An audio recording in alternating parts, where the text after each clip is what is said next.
Boa noite. No Bom Dia Entrevista de hoje, estamos recebendo o Admar Dorfeld. Ele que é o chefe do IBGE em Erechim e foi coordenador do censo. Eu sempre digo, às vezes o pessoal não dá muita bola para a população, porém, ela é fundamental para se criar políticas públicas, para detectar mudança de perfis. E é uma entrevista que temos muita coisa para falar. Essa entrevista longa, se quiser, mas vamos tentar se ater às mudanças do último censo que teve em 2010 para esse de agora, 2020, que na verdade é 2023, né? Boa noite, dona Admar, seja bem-vindo aqui à TV Bom Dia. Boa noite, Rodrigo. É um prazer novamente estarmos aqui, depois de algum tempo, né?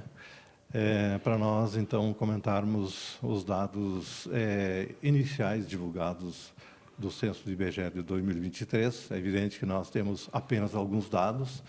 No decorrer aí desse ano e ano que vem serão divulgados todos os dados, os demais dados que terão que passar por um processamento, por um compilamento, por uma análise, para depois poder ser divulgado. Mas agora nós temos o número populacional para analisar. Só um pouquinho, esses outros dados referem a homens, mulheres, crença, cor, escolaridade, todas essas outras questões que acabam, né? É isso? Exatamente.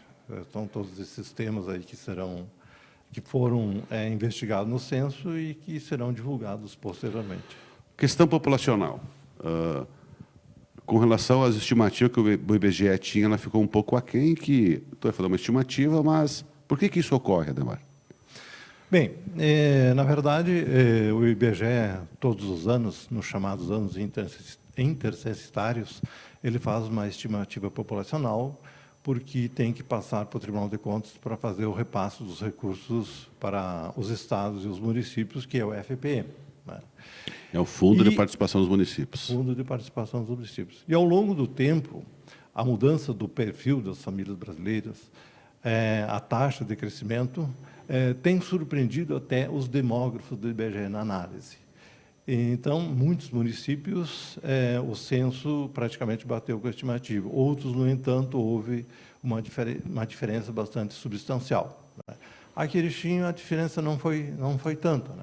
Mas houve uma diferença a menos. Evidentemente que o que foi apurado no censo foi 105.705 pessoas, e a estimativa para 2021 era de 107.368 pessoas. Se fizéssemos uma estimativa para 2022, teríamos, naqueles mesmos índices, naquelas mesmas regras, teríamos mais de 108 mil pessoas, né, segundo a estimativa. Mas no campo, assim, o que levou até esse público menor? Bem, nós falamos que tu tem 5.700 imóveis fechados, a baixa da natalidade. Então, nós temos vários quesitos que acabam fechando, né, Ademar? Sim. O principal quesito que impactou essa desaceleração do crescimento populacional foi a baixa taxa de fecundidade. Nós temos aí em torno de 1,6 filho por mulher em idade fértil, quando precisaríamos ter cerca de 2,2 filhos por mulher para apenas repor a população. Então, veja bem, nós temos um déficit grande, né? E o mais morre que nasce. Oi? Mais morre que nasce, resumindo. Exatamente. Nós tivemos aí no período de 2011 a 2022, pessoas que nasceram em Erechim, 16 mil e um pouquinho, 16.080 pessoas, se não me falha a memória. Das quais faleceram 10.600 pessoas, ou seja, sobrou em torno de 5.550 pessoas do crescimento natural de Erechim. O restante, para completar os 105.705 pessoas, foi fruto do processo migratório. Então, veio para Erechim em torno de 4.350 pessoas que migraram para Erechim. Ou seja, entre aquelas que saíram e aquelas que vieram. Então, o saldo que sobrou do processo migratório foi em torno de 4.000. Mas isso já pegou pessoas. O censo, os migrantes mesmo de outros países, ou só os de dentro do país, ou pega todo geral? Pega todo geral, independente de onde que veio essas pessoas. E, então, outro fator interessante que impactou muito o crescimento populacional foi a média de moradores por domicílio. Nós tínhamos lá, em 1990, tínhamos 3,7 pessoas por domicílio. Já em 2000, 3,33, em 2010, 2,89, agora fechamos com 2,49 moradores por domicílio. Então, houve uma redução de mais de 35% de 1990 para cá. Se nós tivéssemos o índice de 90, que é 3,7, 3,7. Nós teríamos com 44, em torno de 155 pessoas. com 155 44 mil mil, né, residências e estabelecimentos, daria isso aí. E se nós mantivéssemos o índice de moradores por domicílio de 2010, nós teríamos 122 mil pessoas em Erechim hoje. A gente vê que o Rio Grande do Sul apresenta uns números abaixo. Isso não é demérito, isso é uma questão. A gente vê que aquilo que a Europa já viveu, que o Rio Grande do Sul está começando a viver antes que alguns outros estados do Brasil. Né? Exatamente. Por exemplo, Erechim ainda é uma cidade, um município privilegiado, que teve um crescimento nesses 12 anos de 10,01%. Isso dá uma média de 0,83%, sendo que o Brasil cresceu, nesse mesmo período, 6,5%. Isso dá uma média de 0,51% anual. Então, nós ainda temos um crescimento aqui bastante significativo. Se nós pegarmos do censo de 2000 para 2010, Erechim teve uma taxa de crescimento menor que a que tivemos agora. Foi 0,63% ao ano e agora nós tivemos 0,83% ao ano. E por que isso, na tua experiência? Por que tu acha que aconteceu isso, Ademar? Porque Erechim, nesse período, aí, principalmente de 2010 para 2022, teve um crescimento exponencial de novas indústrias instaladas. Pode ver que nós tivemos novos parques industriais instalados em Erechim, mais a Universidade Federal, que veio para cá, o Instituto Federal, que também teve uma estrutura maior, e isso atraiu pessoas de outras regiões, de outros estados, de outros municípios. Então, essa foi a razão principal desse crescimento maior nesses 12 anos da última década.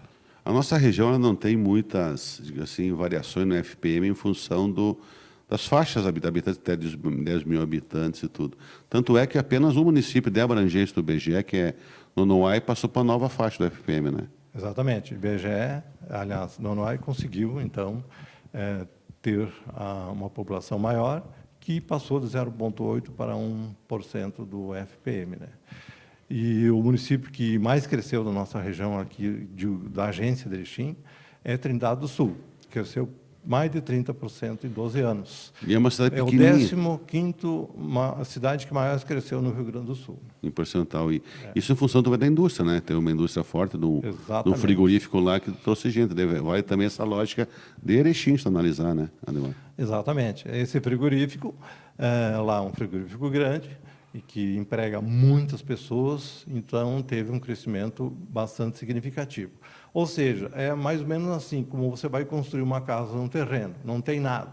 Aí você construiu a casa, aparece aquela casa vistosa, aquela edificação. É o contrário de Erechim. Erechim já tinha uma estrutura industrial bastante significativa, então colocando mais uma indústria, mais um tijolo, diferentemente de Trindade do Sul. Então, essa é a grande questão que impactou nesse crescimento exponencial do município. Por outro lado, Ademar, a gente vê, olha como a questão é o progresso. O que a infraestrutura também impacta diretamente no crescimento da população. O município de Itatiba do Sul perdeu quase 900 habitantes. Mais de 900. Né?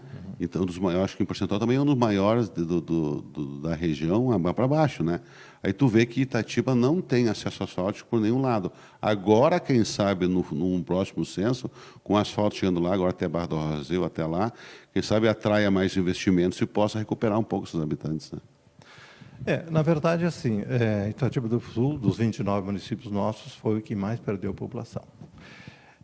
Itatiba do Sul, como é um município com a sua topografia bastante acidentada, de pequenos agricultores, e hoje o pequeno agricultor tem grande dificuldade de subsistir no meio rural, até porque ele não pode mecanizar aquela área dele, né? Ele acaba migrando para outros municípios em busca de novas oportunidades de trabalho. Então, eu acredito que tomara, né? Mas eu não acho que o asfalto será uma solução para Itatiba do Sul. Em função da questão geográfica. Eu sempre digo, e onde andei nesses 29 municípios fazendo a reunião de encerramento do censo, eu dizia para os prefeitos: vocês querem população, tragam grandes indústrias, mas juntamente com as indústrias vêm os problemas também. Vem violência, vem roubo, enfim, vem atendimento à saúde. Qual é o tamanho ideal? Aí entra numa outra discussão, né? Qual é o tamanho ideal do município? O tamanho ideal do município para se manter num lugar bom para se viver. Daí tem vários quesitos que você podia analisar, né, Ademar? São várias questões que poderiam ser analisadas. Uma das questões básicas, né, é a questão o município, se quer ter uma sustentabilidade, uma autossustentabilidade, ele tem que ter um parque industrial mínimo, porque a agricultura mecanizada também não segura ninguém no município, porque daí emprega pouca gente. Hoje, cada vez mais tecnológica a agricultura está, precisa menos de mão de obra, né, e que precisava anteriormente. Então, não adianta o município se desenvolver na área da agricultura, porque não vai reter gente e não vai empregar mais gente no município. Esse exemplo de um parque fabril forte, dois municípios que dão um exemplo claro disso. O crescimento do Barão do Cotegipe, que tem indústrias fortes e um comércio forte, e também uma cidade próxima de Erechim, pessoas que moram lá e trabalham aqui, que é outro, né, sazonais. E Getúlio Vargas, que também é uma cidade que cresceu um pouco, né? Um pouco.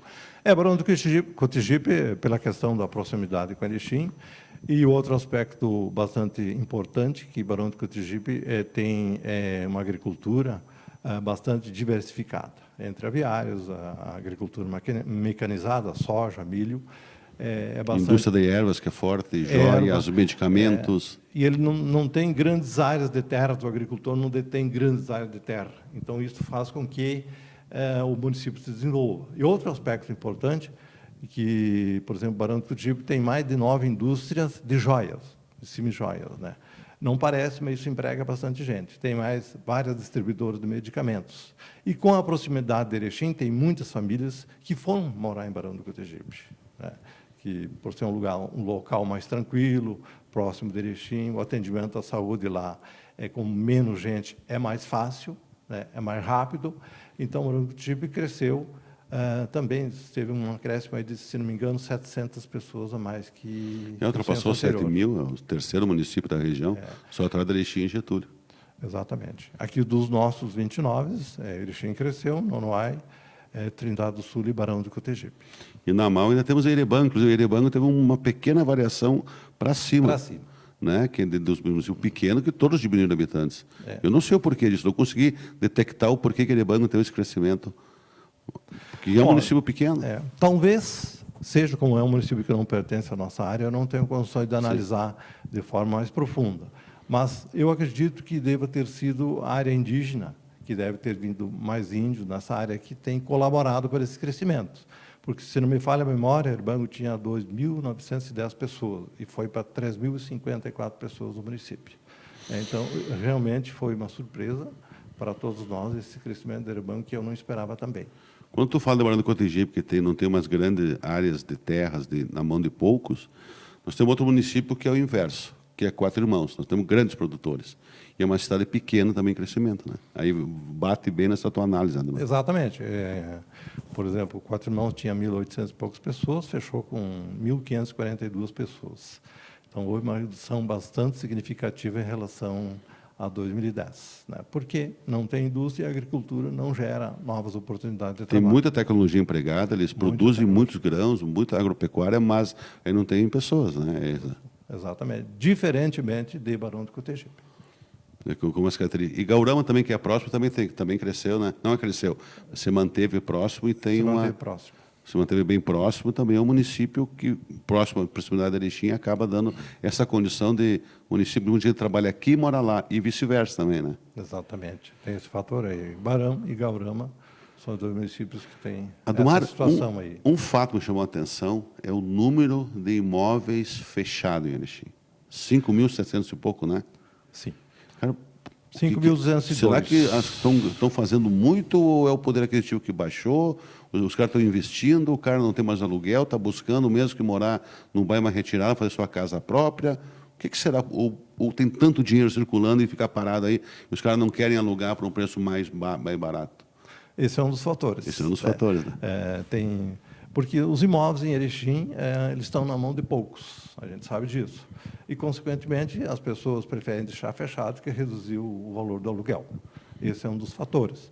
Mas veja bem, a nível de Brasil, nós temos hoje 11 milhões e 500 mil imóveis vazios, vagos, né? Mais em torno de 6,5 milhões de imóveis de uso ocasional, que é aquela pessoa que mora em outro local, tem uma casa, um apartamento que vem, às vezes em quando, ou uma casa de veraneio. Então, veja bem, aí seriam mais ou menos 17 milhões de imóveis que não mora ninguém a nível do Brasil. Em Erechim, nós temos 5.202 imóveis vagos, né? Enquanto que nós tínhamos lá, em 2010, 2.221 domicílios vazios. Teve um crescimento de 131% os imóveis vagos em Erechim. Enquanto que os domicílios de uso ocasional, que eram 743, agora são 1.702, um crescimento de 129%. A nível do Brasil, os domicílios vagos cresceram 87%. Veja bem que o crescimento foi geral, né? E o ocasional foi 70%. Então, isso mais ou menos ocorreu em todos os municípios brasileiros. Agora, dizer a causa, porque é uma causa de ser investigada, né, de ser analisada, o porquê tantos imóveis vazios. Acredito que esse número vai servir para os entes públicos, como você dizia antes, para formatar as políticas públicas, para analisar, será que nós precisamos construir tantos imóveis novos, tantas residências, tantos domicílios, se nós temos tanta ampliação do perímetro urbano, que isso gera uma despesa para o setor público, tu tem que levar serviço, tem que levar o carteiro, tem que levar a escola, a energia, a água, a saúde, a escola. Não é só botar lá, né? A gente vê que ainda com a ampliação, nós temos locais em Erechim que foi ampliado, que ainda não tem placas do correio. Entendeu? Então, a gente acaba também, tu falou assim, crescer exoneradamente, vem os problemas junto, e vem o problema. A gente vê que quem mora no centro é uma coisa, o cara não conhece a cidade que mora. Você me diz. É só você se afastar um pouco desses loteamentos novos, onde carece de muita infraestrutura. E esse é o desafio para o setor público. Né? Porque eu vejo Erechim nos municípios que mais tem unidades de bairro de saúde por média de habitante, os maiores do estado. Ninguém tem 10, 11, 12, que nem Erechim tem. Tipo Pelotas, não tem. Erechim nós temos mais unidades de bairro de saúde, eu acho, por metro quadrado por habitantes do estado.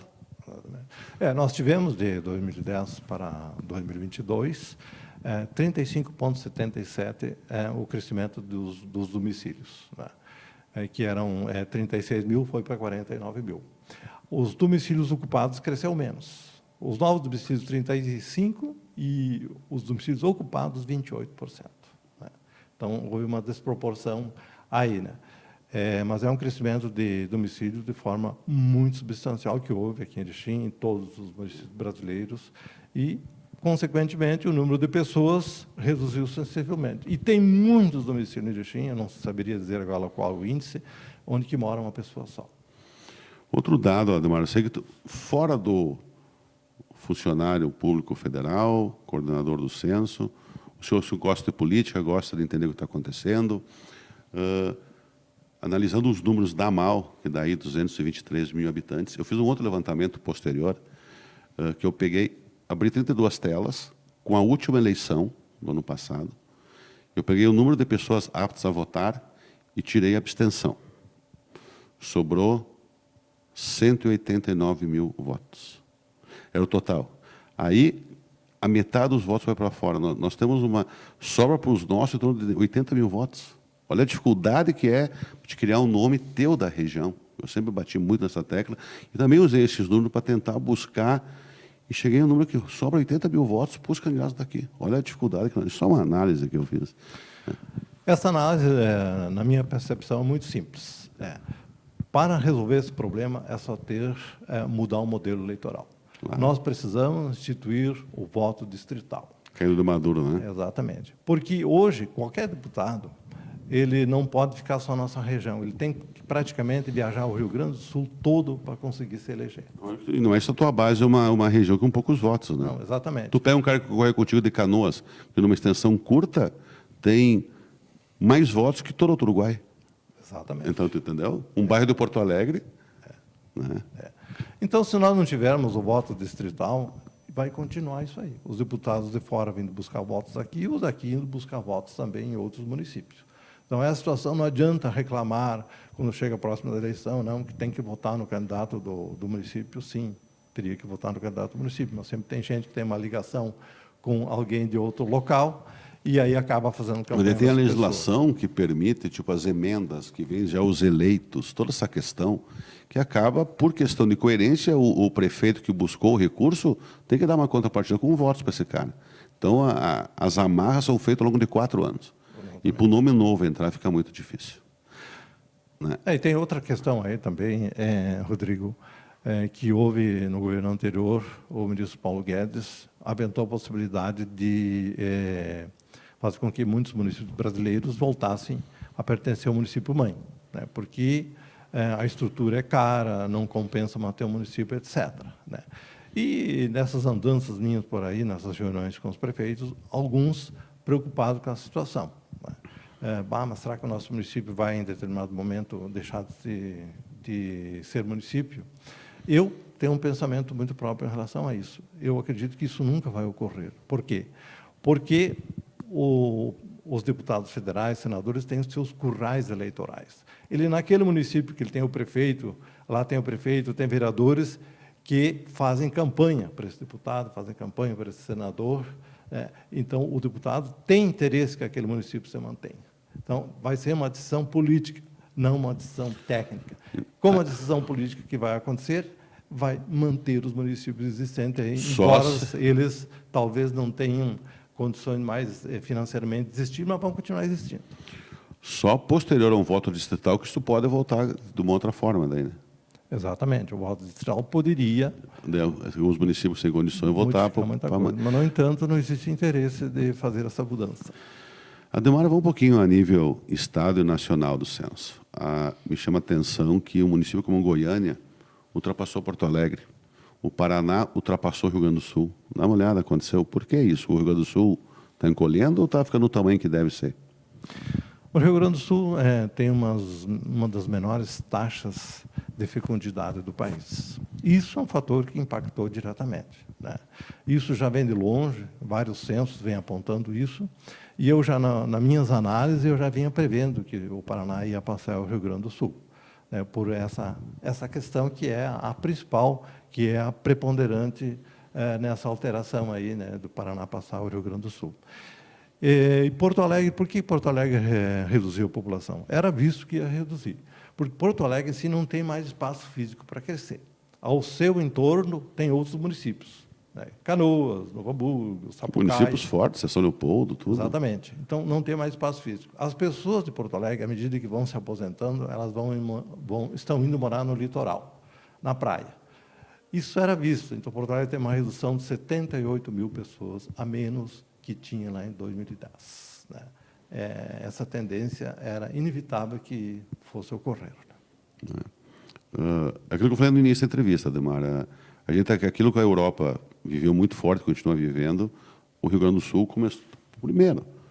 Isso com o tempo vai subir, não tenha dúvida que isso vai acontecer com o tempo. Não digo no Nordeste, que é um pouco diferente a questão cultural, o número de filhos, né? Mas isso é uma tendência que nós estamos já pegando. Daí entra na questão seguinte: o Rio Grande do Sul vai ser talvez o estado que mais vai sofrer com relação às aposentadorias do futuro. O custo de saúde pública, entrando numa outra seara, né? Também. Exatamente. Mas existem estudos, né, e que o Rio Grande do Sul, já a partir de 2030, talvez antes, vai passar a ter um crescimento vegetativo negativo. Ou seja, a população vai diminuir ano a ano, vai começar a decrescer, porque vai estar morrendo mais gente do que nascendo. O que ocorre hoje na grande maioria dos municípios pequenos. Nasce menos gente do que morre. Esse é um dado do Registro Civil, né? E, a nível de Estado, nós estamos nos aproximando para começar a ocorrer isso. Vai ser, talvez, o primeiro Estado que vai passar a ter um crescimento vegetativo negativo da população. A partir de quando? 2030? 2030, talvez antes ainda. Talvez até antes. Eu estou achando que isso vai ser antecipado. É uma questão. Olha, Ademar, quanto assunto interessante abordamos aqui, mas ao longo agora do ano, conforme vai liberando os outros dados, nós vamos conversar sobre outros assuntos, assim, sim. Que é interessante para essas análises. Tu entende muito, matemático, é interessante. Muito obrigado pela tua participação aqui na TV Bom Dia. Eu que agradeço, Rodrigo, o convite por estar aqui.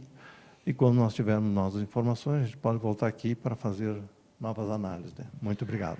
Boa noite a todos e até a próxima.